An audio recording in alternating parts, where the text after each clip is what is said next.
वर्णानामर्थसङ्घानां रसानां छन्दसामपि मङ्गलानां च कर्तारौ वन्दे वाणी विनायक।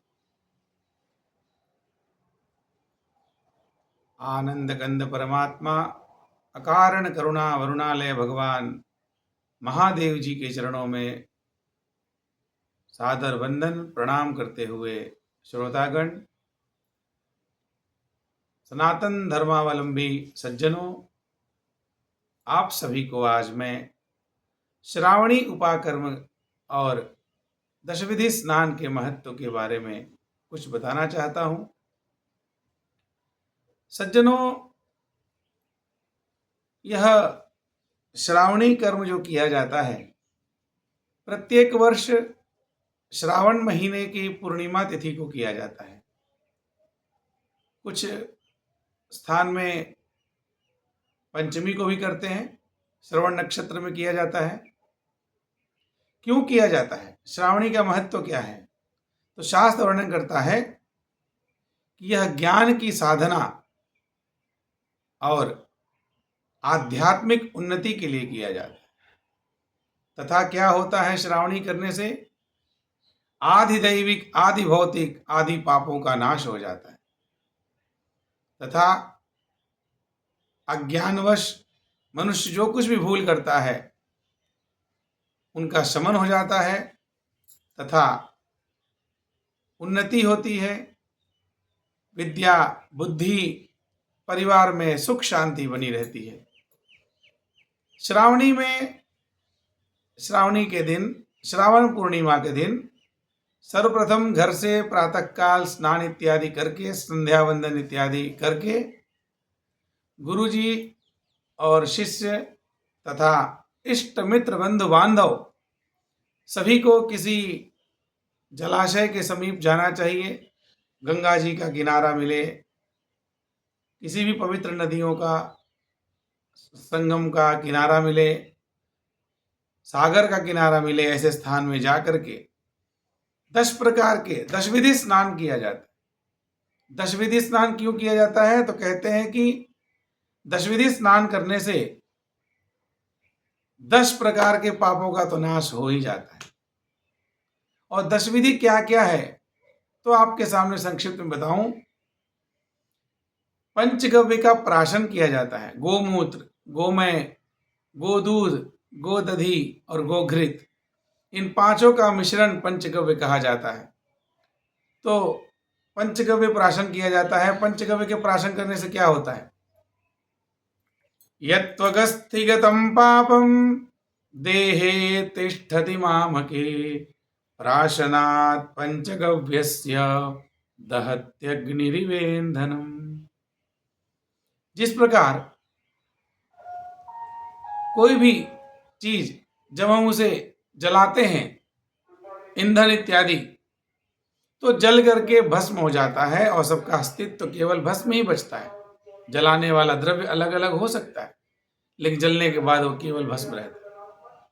शास्त्र कहता है हमारे अंतःकरण में जो हमने पाप किए हैं, अंतःकरण से, अंतःकरण का पाप कैसा है? तो किसी को देख करके जलना, ईर्ष्या, क्रोध, यह भी बहुत बड़े पाप है। किसी के लिए षड्यंत्र इत्यादि, किसी के बारे में दुर्विचार रखना, तो ऐसे जो अंतःकरण हमारे अंतर्गत पाप हैं, पंचगव्य के प्राशन करने मात्र से उनका शमन हो जाता है। और जैसे ईंधन इत्यादि जल के भस्म रहता है, हम भी निर्मल हो जाते हैं। तो ऐसे पंचगव्य का प्राशन किया जाता है, पंचगव्य से स्नान किया जाता है। फिर धान्य से किया जाता है। धान्य मतलब अनाज इत्यादि।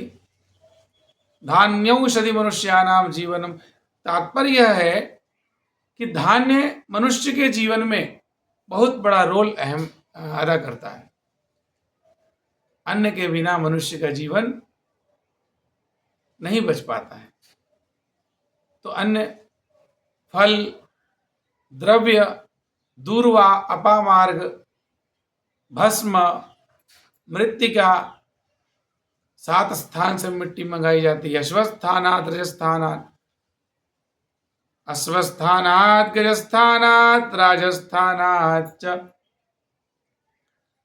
तात्पर्य हुआ अस्तबल से, गौशाला से, राजमहल की मिट्टी, गौशाला से, हाथी के स्थान से, यज्ञ स्थान से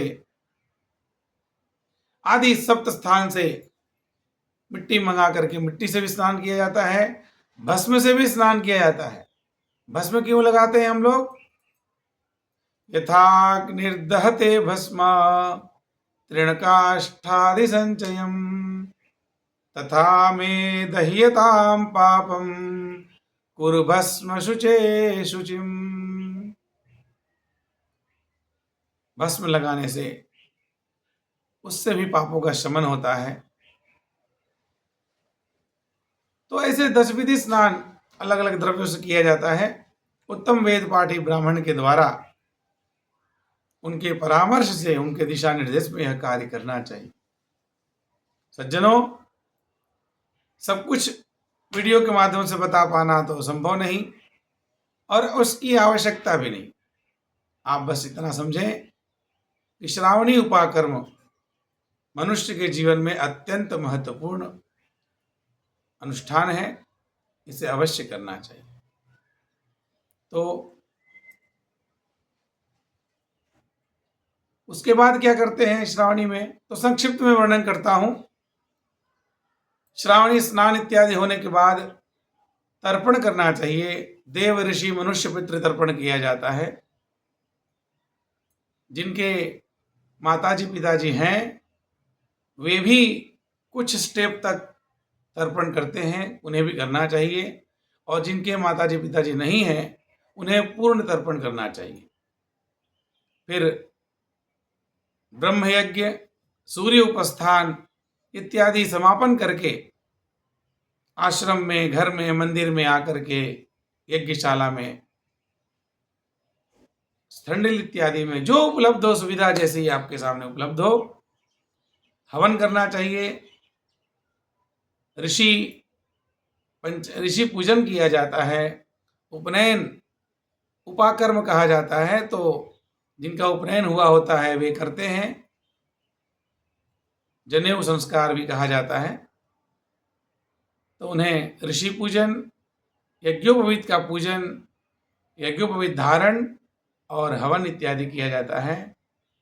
इस प्रकार यह श्रावणी उपाकर्म बड़े ही प्रेम से और श्रद्धा से करना चाहिए।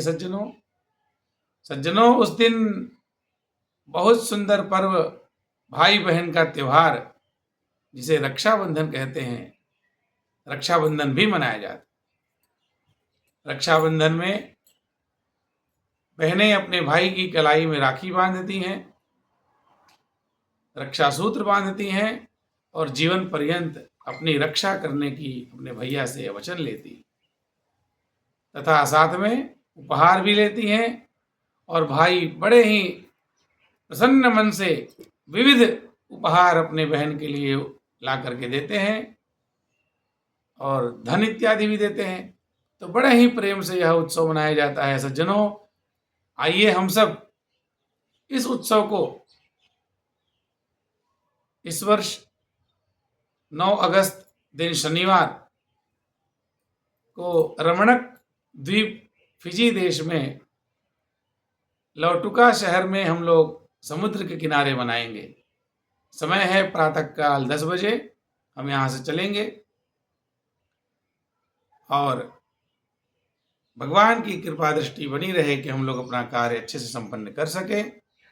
सभी का कल्याण हो, सभी का सभी दिशाओं से मंगल हो, यही शुभकामना। जय श्री राम, सीता।